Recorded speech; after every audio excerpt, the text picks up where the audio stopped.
Hi, today we are talking about sports and therapeutic cupping. The presentation today is done by Chelsea Cheek, myself, Natalie Brockway, and Michael Morris.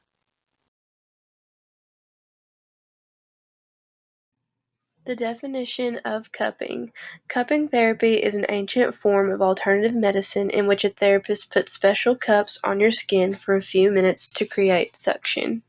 Types of cupping treatments. Cellulite cupping treatments are good for the pressure applied promotes lymphatic drainage. It stimulates circulation, loosens connective tissue and adhesions, and clears toxins. Spa cupping treatments are good because they're added to topical body treatments, and then the cupping enhances absorption of the product and assists in drainage of stagnant fluids. Types of cupping treatments continued. Facial cupping increases circulation to the skin, increases nutrients brought to the epidermis, softens scar tissue, plumps lines and wrinkles, and reduces muscle tension and tightness.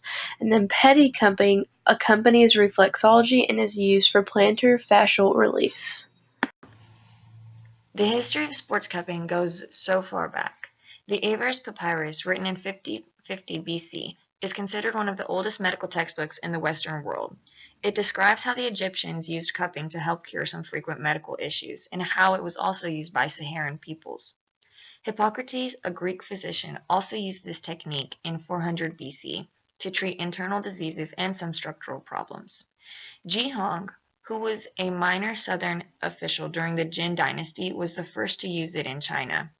And later on, this method found its way throughout Asia and Europe, and then as well as continually going to the US.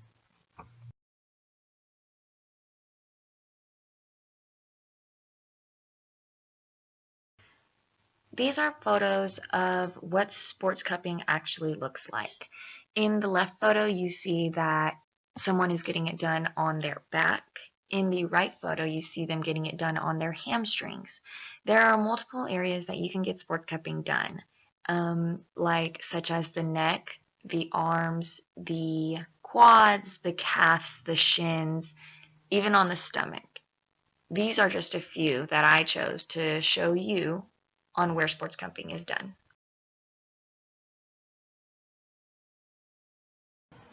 In regards to sports cupping, in Texas, it is known to either have a certificate or a license to do so. People that can perform it are practitioners, athletic trainers, massage therapists, cupping therapists, physical therapists, and occupational therapists. An athlete would seek sports cupping when they are needing body maintenance, if they have pre and post event injuries, detoxification, or recovery. In regards to post event injuries and recovery, let's say the ligament of whatever body muscle was pulled, and after a while, scarring tissue occurs because the muscle hasn't been used. The athletic trainer or whoever it is will go in with the suction cups, start pulling the skin, and it will break down the scar tissue and eventually reduce the pain.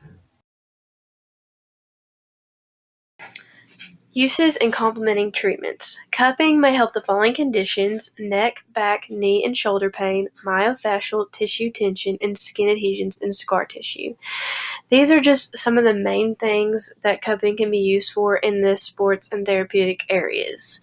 Complementing treatments are things like lotion, rock rub, and oils. These are used to just get the skin a little bit moist and allow the cups to slide on the skin more easily, so it's not as painful. It's more comfortable for the people that are undergoing the cupping treatment. Pros of cupping. There are a number of different classifications and uses for cupping in its practical use in therapy, rehabilitation, and sport medicine.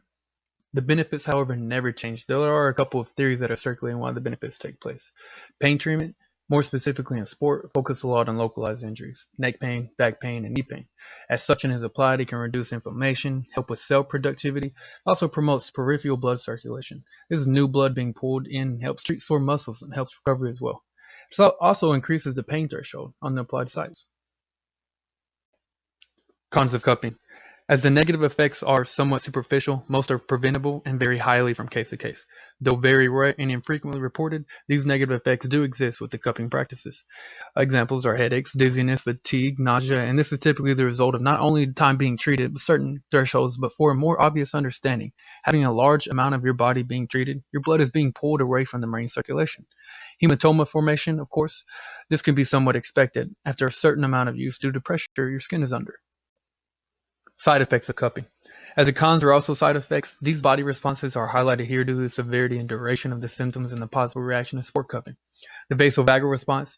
This happens when your body reacts to a certain trigger or situation that causes your blood pressure to fall and your heart rate to slow down dramatically, causing you to faint or become mentally impaired. By that I mean dizzy, fatigued, or nauseous for some period of time. There's also hyperpigmentation. This can be dependent on your ethnic origin, also length of use.